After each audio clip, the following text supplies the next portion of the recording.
Xlookup भने के हो त? किन हामीले एक्सेलमा चाहिँ Xlookup फर्मुला लाउँछौँ? कुनै पनि डाटा फाइन्ड गर्नलाई चाहिँ हामीले Xlookup फर्मुला लाउँछौँ। Xlookup फर्मुलाबाट हामीले कसरी डाटालाई फाइन्ड गर्ने त? Xlookup र VLOOKUPमा के फरक छ त? Xlookup फर्मुला चाहिँ हामीले कसरी plus minus divide formula use गर्ने त? डबल Xlookup फर्मुला चाहिँ कसरी युज गर्छौँ त? वान सिटबाट एनदर सिटमा चाहिँ हामीले कसरी चाहिँ Xlookup फर्मुला युज गर्छौँ? यी कुराहरू चाहिँ आज हामीले सिक्नेछौँ। के तपाईँ एक्सेल सिक्न चाहनुहुन्छ भने टेक्निकल गुरु एन्ड चेला च्यानललाई सब्स्क्राइब गर्न नभुल्नुहोला। Let's begin now.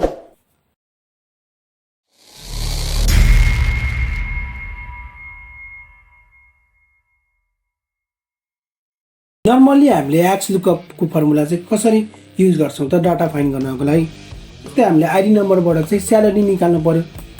हामीले 126 चाहिँ आइडी नम्बर राख्यौँ। यहाँ चाहिँ अटोमेटिक 126 को चाहिँ आइडी नम्बरको स्यालेरी आउनु पर्यो। त्यसको लागि चाहिँ हामीले Xlookup फर्मुला लगाउँ। Is equal to X lookup bracket start गर्ने बित्तिकै हाम्रो के छ? अब हाम्रो लुकअप भ्यालु भने चाहिँ यो सेललाई सेलेक्ट गर्नु होला। अनि त्यसपछि हाम्रो अब लुकअप एरे भने चाहिँ यो आइडी नम्बर भएको टेबललाई चाहिँ सेलेक्ट गर्नु होला।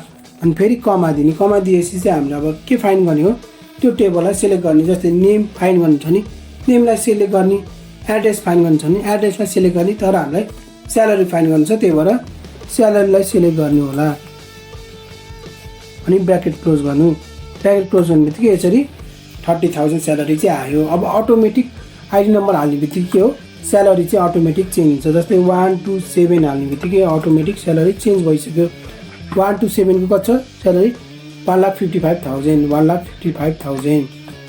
अब हाम्रो Xlookup र VLOOKUPमा के फरक छ त? Xlookup र VLOOKUPमा के फरक छ त? जस्तै अब हामीले अब Xlookup युज गरे जस्तै अब VLOOKUP फर्मुला युज गरौँ। इज इक्वल टु VLOOKUप लुकअप ब्र्याकेट स्टार्ट गर्ने बित्तिकै अब लुकअप भ्यालु भन्छ। लुकअप भ्यालुमा चाहिँ हामीले यो आइडी नम्बरलाई सेलेक्ट गर्ने। अनि त्यसपछि टेबल एरे भने यो डाटा भएको टेबललाई चाहिँ सेलेक्ट गर्ने। टेबल एरे पछि चाहिँ हाम्रो अब यहाँ चाहिँ हामीले अब के गर्नुपर्छ भने काउन्ट गरेर हाल्नुपर्छ। जस्तै स्यालेरी कतिमा छ? 1 2 3 4 5 मा छ। 5 मा, त्यही भएर हामीले 5 चाहिँ हाल्नुपर्छ, 5 नम्बर। अनि ब्र्याकेट क्लोज गर्ने। अब हामीले आइडी नम्बर हाल्ने बित्तिकै आउँछ 127 1,55,000 नै आयो। यहाँ अटोमेटिक चेन्ज हुन्छ। जस्तै अब 125 राख्ने बित्तिकै 125 को अटोमेटिक चेन्ज हुन्छ। तर कुनै पनि हामीले यहाँ आइडी नम्बर नभएको यहाँ नम्बर राख्यो भने जस्तै अब 122 चाहिँ हाम्रो आइडी नम्बर छ त? छैन।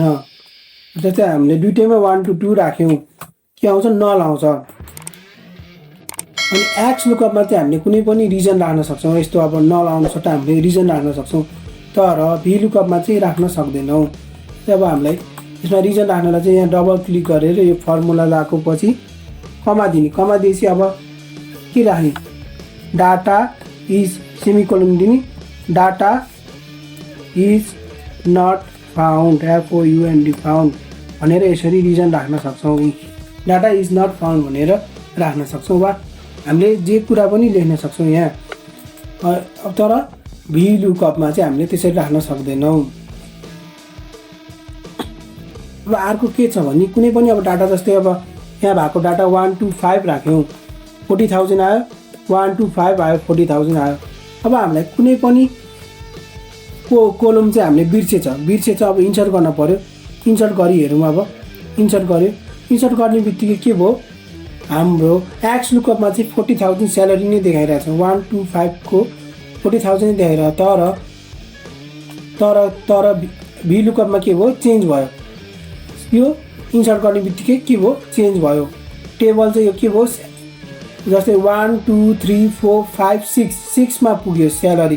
त्यही भएर कन्ट्याक्ट नम्बर चाहिँ देखायो। कन्ट्याक्ट नम्बर 5 मा आयो, त्यही भएर कन्ट्याक्ट नम्बर चाहिँ देखायो। तर Xlookupले चाहिँ अटोमेटिक के गर्यो? त्यही डाटालाई चाहिँ सेलेक्सन गरिरहेको छ। अब हामीले यसलाई डिलिट गरिदिउँ। डिलिट गर्ने बित्तिकै के हुन्छ? फेरि 40,000 स्यालेरी देखाउँछ। अब हामीले कुनै पनि डाटा चाहिँ जस्तै अब हाम्रो नेम चाहिँ हाम्रो राइट साइडमा छ। राइट साइडमा भएको डाटाबाट चाहिँ लेफ्ट साइडमा भएको डाटालाई फाइन्ड गर्नु पर्यो। त्यसमा चाहिँ हामीले Xlookup-बाट चाहिँ गर्न सक्छौँ, तर Vlookup-बाट गर्न सक्दैनौँ। अब गरी हेरौँ। जस्तै अब हामीलाई यो ललाई डिलिट गरौँ। जस्तै नामबाट चाहिँ हामीले आइडी नम्बर थाहा पाउनु पर्यो। जस्तै यहाँ =Xlookup राखौँ। लुकअप ब्र्याकेट स्टार्ट गर्ने बित्तिकै अब हामीले यो सेललाई सेलेक्ट गरिसकेपछि अब हामीलाई यो डाटाबाट चाहिँ हामीलाई डाटालाई फाइन्ड गर्नुपर्ने। अब हामीलाई कुन फाइन्ड गर्नुपर्ने? ID number. त्यही भएर आइडी नम्बरलाई सिलेक्सन गरौँ। अब हामीलाई के राख्ने? नाम लेख्ने। जस्तै RM राम SHREST श्रेष्ठ गर्ने बित्तिकै 1 to 5 आइडी नम्बर आयो। 1 to 5 आइडी नम्बर आयो। जस्तै अब कृष्ण तामाङ CRISHN कृष्ण TAMANG तामाङ गर्ने बित्तिकै 1 to 6 आइडी नम्बर आयो। तर हामीले अब त्यही फर्मुला चाहिँ के हो? अब Vlookup-मा गरी हेरौँ है त। Vlookup-मा चाहिँ अब हाम्रो के छ भने जस्तै अब यिनीहरूलाई डिलिट गरौँ।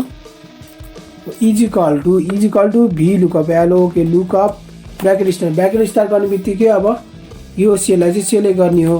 अनि सेलेक्ट गर्ने बित्तिकै अब टेबल एरे भन्छ। टेबल एरे भनेपछि यो टेबललाई चाहिँ सेलेक्ट गर्ने हो। टेबल एरे सेलेक्ट गरेपछि अब हाम्रो आइडी नम्बर कति टेबलमा छ? फर्स्टमै छ। त्यही भएर 1 टाइप गर्ने। 1 टाइप गरेपछि ब्र्याकेट क्लोज गर्ने। ब्र्याकेट क्लोज गर्ने बित्तिकै अब जस्तै अब हामीले यहाँ कृष्ण तामाङै लेखौँ है त। CRISHN कृष्ण TAMANG तामाङ गर्ने बित्तिकै हाम्रो आइडी नम्बर आयो। यसरी यसले के गर्यो? आइडी नम्बर चाहिँ देखाएन। आइडी नम्बरको नम्बर चाहिँ देखाएन। यसरी चाहिँ हामीले युज गर्न सक्छौँ Xlookup-को। जस्तै हाम्रो आइडी नम्बर चाहिँ 125 देखि 132 सम्म छ। जस्तै अब हामीले आइडी नम्बर चाहिँ यहाँ 135 लेख्यौँ। 135 लेख्यो भने चाहिँ NA देखाउँछ। तर हामीले के गर्न सक्छौँ? जस्तै आइडी नम्बर चाहिँ यहाँ नभएको 135 राख्यो भने त्योभन्दा सानो जुन आइडी नम्बर छ त्यसको चाहिँ एन्सर देखाउने। त्यस्तो बनाउन सक्छौँ। वा हामीले 122 राख्यौँ। त्योभन्दा ठुलो आइडी अब ठुलो नम्बर जुन आइडी नम्बर छ त्यसको चाहिँ हामीलाई डाटा फाइन्ड गरेर चाहिँ यहाँ देखाउने। त्यस्तो बनाउन सक्छौँ। त्यसको लागि चाहिँ के गर्ने? जस्तै अब हामीले 135 राख्यौँ है। NA देखायो। यसलाई डबल क्लिक गर्ने। डबल क्लिक गरेपछि कमा दिने। कमा गएपछि हाम्रो के छ? If not found. यसलाई चाहिँ के गर्ने? स्किप गर्नलाई फेरि अर्को कमा दिने। कमा दिएपछि हाम्रो के छ? -14 exact found or next to smaller item. जस्तै अब यो भन्दा स्मलर फर्म जस्तै 135 भन्दा चाहिँ स्मल आइडी नम्बर कुन छ त? जस्तै हाम्रो अब 132 छ। यो भन्दा 134 छ भने नि 134 को डाटा देखाउँछ। हाम्रो के छ? सबभन्दा अब यो यसपछि सानो नम्बर भने 132 छ त्यसको डाटा देखाउँछ नै। -1 अब इन्ट्री गरिदिउँ। 75,000 चाहिँ हाम्रो एन्सर देखायो। जस्तै अब हामीले कुनै पनि सानो नम्बरबाट चाहिँ ठुलो आइडी नम्बरको चाहिँ डाटा निकाल्न सक्नु पर्यो। जस्तै अब यहाँ भएको ठुलो आइडी नम्बर वास्तै 122 राख्यो। अब 123 छ भने 123 को देखाउँछ। हाम्रो कति छ? 125 छ। 125 को अब एन्सर देखाउँछ। त्योभन्दा पहिला चाहिँ हामीले के गर्नुपर्छ? NA नै देखायो। त्योभन्दा पहिला अगाडि यो 1 लाई चाहिँ हामीले के गर्नुपर्छ? -1 लाई चाहिँ 1 बनाउनु पर्छ। इन्ट्री गरेपछि चाहिँ हाम्रो 122 आइडी नम्बर राख्यो भने NA नदेखाइकन के देखायो? 40,000 स्यालेरी चाहिँ देखायो। अब 40,000 स्यालेरी देखाएपछि अब हाम्रो चाहिँ के छ? यो हामीले चाहिँ अब वाइल्ड कार्ड भने चाहिँ के हो त? अब जस्तै अब यो फर्मुलालाई चाहिँ पहिला डिलिट गरौँ। फर्मुला डिलिट गरिसकेपछि चाहिँ हाम्रो अब कुनै पनि नाम लेखौँ। नाम लेख्ने बित्तिकै जस्तै हाम्रो पुरा नाम नलेखौँ, अलिकति नाम लेखौँ। जस्तै RM राम नलेखन हामीले राम # राख्ने बित्तिकै यहाँ के हुन्छ? एन्सर आउँछ। अहिले चाहिँ आउँदैन। अब हामीले वाइल्ड कार्डको फर्मुला लाउनुपर्छ। त्यसको लागि फेरि हामीले के गर्ने? यसलाई डिलिट गरेर =Xlookup ब्र्याकेट स्टार्ट गर्ने बित्तिकै हाम्रो यो सेललाई सेलेक्ट गर्ने। अब हामीले केबाट फाइन्ड गर्ने? नेमबाट। त्यही भएर नेमलाई सेलेक्ट गर्ने। नेमलाई सेलेक्ट गरे अब हामीले के फाइन्ड गर्ने? स्यालेरी नै फाइन्ड गर्ने। स्यालेरीलाई सेलेक्ट गरौँ। स्यालेरीलाई सेलेक्ट गरेपछि अब फेरि हाम्रो इफ नट फाउन्ड भन्ने हुन्छ। इफ नट फाउन्डलाई अब के गर्ने? गरिदिने। अब वाइल्ड कार्ड भने चाहिँ अब हामीले के लेख्नुपर्छ वाइल्ड कार्डको लागि चाहिँ 2 लेख्नुपर्छ। 2 लेख्ने अनि ब्र्याकेट क्लोज गर्ने। जस्तै अब हामीले यो एनए आयो, अब हामीले कुनै पनि नाम लेख्छ जस्तो आरए मात्र लेखौँ अनि स्टार्ट दिउँ। स्टार्ट दिने बित्तिकै हाम्रो के हो 40,000 स्यालेरी देख्यो है। रामश्रेष्ठको 40,000 स्यालेरी देख्यो। त्यसै गरेर हामीले कृष्णको लागि नि केआरआई अनि स्टार हान्ने बित्तिकै के हुन्छ 30,000 स्यालेरी देखायो। जस्तै अब गणेश चिए राख्यौँ यसरी 98,000। यसरी चाहिँ हामीले नाम पुरै नाम थाहा छैन भने नि हामीले जिए लेखेर स्टार हान्यो भने के हो त्यो पर्सनको चाहिँ स्यालेरी आउँछ। त्यसपछि हाम्रो कुनै पनि अब यो भयो, अब कुनै पनि नाम चाहिँ हामीले फर्स्टदेखि वा लास्टदेखि जस्तै दुईवटा नाम छ, जस्तै यहाँ भक्तपुर छ, यहाँ भक्तपुर छ। हामीलाई फर्स्टबाट डाटा फाइन्ड गर्नु छ भक्तपुरको वा लास्टबाट डाटा फाइन्ड गर्नु छ। कसरी फाइन्ड गर्नु त? त्यसको लागि चाहिँ हामीले अब फेरि हामीले केबाट अब एन्सर निकाल्यौँ, अघि नामबाट निकालेको थियो नि, अब हामीले फेरि एड्रेसबाट चाहिँ हामीले त्यो डाटालाई फाइन्ड गरौँ। त्यसको लागि इजिकल टु एक्स लुकअप लेखौँ। एक्स एलओके लुकअप ब्र्याकेट स्टार्ट गरेपछि हामीले यो सेललाई फेरि सेलेक्ट गरौँ। सेलेक्ट गरेपछि हामीले अब केबाट डाटा फाइन्ड गर्ने एड्रेसबाट, त्यहीबाट एड्रेसलाई सेलेक्ट गरौँ। कुन चाहिँ डाटा फाइन्ड गर्ने स्यालेरी डाटा फाइन्ड गर्ने, त्यहीबाट स्यालेरीलाई फाइन्ड गर्ने, त्यहीबाट स्यालेरी सेलेक्ट गर्ने। त्यसपछि हाम्रो इफ नट फाउन्ड भन्नेलाई अब हटाइदिने, रिजन नराख्ने। फेरि यो वाइल्ड कार्ड अबहरूलाई पनि हटाइदिने। अनि त्यसपछि हाम्रो के छ यहाँ हामीले 1 लेख्यो भने चाहिँ के हुन्छ फर्स्टदेखि जहिले पनि डाटा फाइन्ड गर्ने फर्स्टदेखि हो, तर 1 लेख्यो नि हुन्छ नलेख्नु हुन्छ। तर 1 लेख्यो भने के हुन्छ यसमा चाहिँ अब डाटा फर्स्टदेखि चाहिँ फाइन्ड हुन्छ। जस्तै अब हाम्रो फर्स्टमा के छ भक्तपुरको फर्स्टमा 30,000 स्यालेरी छ हो, यो डाटा चाहिँ फाइन्ड गरेर देखाउँ। जस्तै अब हामीले यसरी राखौँ भक्तपुर, यसरी चाहिँ हाम्रो फर्स्टदेखि चाहिँ स्यालेरी देखाउँछ। अब हामीले लास्टदेखि देखाउनु पऱ्यो भने चाहिँ हामीले यहाँ के गर्ने 1 को सट्टा चाहिँ -1 राखौँ। -1 राख्यो भने चाहिँ ठ्याक्क हाम्रो लास्टदेखि चाहिँ स्यालेरी देखाउँछ फेरि। अब यो भक्तपुरी के लास्टमा के छ 98,000। अघि नै हामीले 30,000 दिएको थियौँ, अब -1 हाल्ने बित्तिकै यो 98,000 स्यालेरी चाहिँ लास्टबाट देखायो। कुनै पनि आइडी नम्बरको चाहिँ जस्तै हामीलाई टोटल स्यालेरी निकाल्नु पऱ्यो, स्यालेरी प्लस बोनस जोडेर चाहिँ निकाल्नु पऱ्यो। त्यसको लागि चाहिँ हामीले कुनै पनि आइडी नम्बर लिउँ। जस्तै 127 चाहिँ आइडी नम्बर लिएँ मैले। Is equal to X lookup formula लगाउँ। त्यसको लागि चाहिँ अब हामीले के गर्ने फेरि यो सेललाई सेलेक्ट गर्ने अनि आइडी नम्बर भएको टेबललाई सेलेक्ट गर्ने अनि कमा दिने। कमा दिएपछि अब हामीले पहिला स्यालेरीलाई सेलेक्ट गर्ने अनि हामीले कमा नदिकन के गर्ने प्लस गर्ने। प्लस गरेपछि फेरि हामीलाई केलाई जोड्ने बोनसलाई जोड्ने, त्यही भएर बोनस सेलेक्ट गर्ने अनि ब्र्याकेट क्लोज गर्ने। 185,000 स्यालेरी चाहिँ आयो। 185,000 स्यालेरी आयो। 127 को चाहिँ 185,000। त्यसै गरेर हामीले माइनस गर्नु पऱ्यो। 127 नै आइडी नम्बर लिउँ हामीले। अनि त्यसपछि फेरि हामीले के गर्ने इजिकल टु लेख्ने एक्स लुकअप फर्मुला लाउने अनि ब्र्याकेट स्टार्ट गर्ने बित्तिकै हाम्रो यो आइडी नम्बरलाई सेलेक्ट गर्ने अनि सेलेक्ट गरेपछि आइडी नम्बर भएको टेबललाई नि सेलेक्ट गरौँ। अनि त्यसपछि हाम्रो के गर्ने माइनस गरेर चाहिँ हामीले फेरि यो स्यालेरीलाई सेलेक्ट गर्ने वा कुनै पनि अब फेरि हामीले बोनसलाई माइनस गरेर हेरौँ है त। कुनै पनि चिजलाई माइनस गर्नलाई के गर्ने अब फेरि हामीले माइनस साइन राख्ने, कमा नदिकन माइनस साइन राख्ने अनि फेरि बोनसलाई सेलेक्ट गर्ने।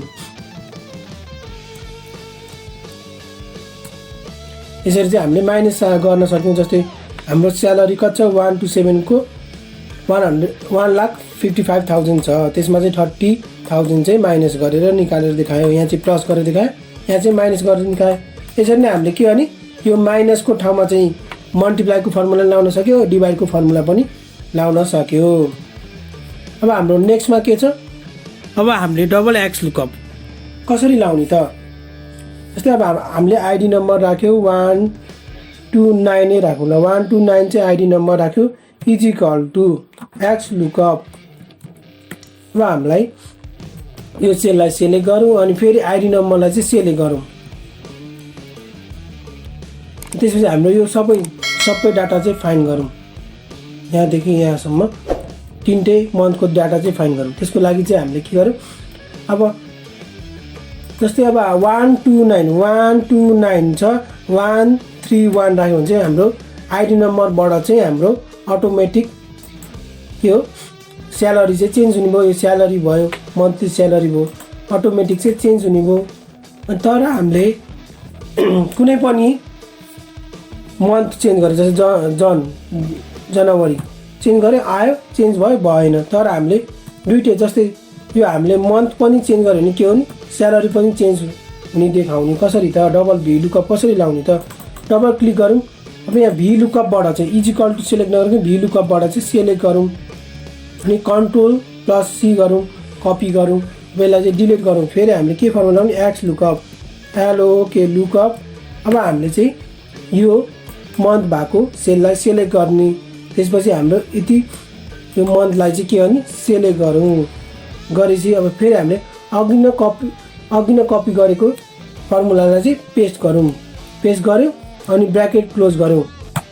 अब यति गरेपछि चाहिँ हाम्रो 131 को चाहिँ जनवरीको चाहिँ हाम्रो के आयो स्यालेरी आयो 35,000। 131 को 35,000। त्यस्तै गरेर हामीले मन्थबाट चाहिँ चेन्ज गर्नु पर्यो। फेब्रुअरीको मात्र चाहियो हामीलाई, फेब्रुअरीको चाहिँ 25,000। 131 को फेब्रुअरीको 25,000। त्यसै गरेर हामीले आइडी नम्बरबाट पनि स्यालेरी चेन्ज गर्न सक्छौँ। 129 आइडी नम्बर 34,000, जस्तै फेब्रुअरीको 34,000। यसरी चाहिँ हामीले स्यालेरी के हो आइडी नम्बरबाट पनि चेन्ज गर्न सक्यौँ, मन्थबाट चाहिँ पनि चेन्ज गर्न सक्यौँ। अब हामीले दुईवटा सिटबाट चाहिँ फर्मुला, जस्तै अब सिट 4 मा डाटा छ, हामीले सिट 5 मा फर्मुला लाएर चाहिँ त्यो डाटालाई कसरी चाहिँ फाइन्ड गर्ने। जस्तै 125 बाट चाहिँ हाम्रो आइडी नम्बर छ, इजिकल टु Xlookup फर्मुला लाउँ। Xlookup फर्मुला लाए अब हाम्रो यो आइडी नम्बर भएको सेललाई सेलेक्ट गर्ने, सेलेक्ट गरेपछि फेरि हामीलाई के गर्ने आइडी नम्बर भएकोलाई सेलेक्ट गरौँ। अब हामीलाई डाटा कति चाहिएको छ यो यहाँ फर्मुला बारमा हेर्न सक्छौँ। हाम्रो यो फर्मुला यहाँ देखाइरहेछ। यो डाटा कति चाहिएको छ हाम्रो नेमबाट सबै एड्रेस पनि निकाल्नु पऱ्यो, कन्ट्याक्ट नम्बर पनि निकाल्नु पऱ्यो। त्यही भएर सबै डाटालाई सेलेक्ट गर्ने अनि ब्र्याकेट क्लोज गर्ने अनि इन्ट्री गरिदिने। इन्ट्री गर्ने बित्तिकै चाहिँ राम श्रेष्ठको के आयो एड्रेस पनि आयो, कन्ट्याक्ट नम्बर पनि आयो, स्यालेरी पनि आयो। अब हामीले चेन्ज गऱ्यो भने चेन्ज हुन्छ। यो 126 हालौँ, यो चेन्ज भयो। अब हामीलाई यो स्यालेरी चाहिँ डिलिट गर्नु पऱ्यो, डिलिट हुँदैन किनभने हामीले यो पुरै डाटा के चाहिँ एउटै हो, त्यही भएर यो डिलिट हुँदैन। जस्तै हामीलाई कन्ट्याक्ट नम्बरसम्म मात्र डाटा चाहिएको छ भने हामीले के गर्ने यो फर्मुलालाई डिलिट गर्ने। फेरि इजिकल टु Xlookup फर्मुला लगाऊ। फर्मुला लगायो फेरि हामीले यो आइडी नम्बर भएको सेललाई सेलेक्ट गर्ने अनि त्यसपछि फेरि यो सेलमा जाने। गएपछि हामीलाई कति डाटा चाहिन्छ, जस्तै हामीलाई कन्ट्याक्ट नम्बरसम्म मात्र चाहिएको छ होइन भने पहिला हामीले के गर्ने आइडी नम्बरलाई सेलेक्ट गरौँ। आइडी नम्बरलाई सेलेक्ट गऱ्यौँ अनि त्यसपछि हामीले के गर्यौँ कन्ट्याक्ट नम्बरमासम्म मात्र के गर्यौँ सेलेक्सन गऱ्यौँ अनि ब्र्याकेट क्लोज गऱ्यौँ। यसरी हामीले कन्ट्याक्ट नम्बरसम्म मात्र चाहिँ हामीले डाटा निकाल्न सक्छौँ। आजको लागि यति नै, धन्यवाद।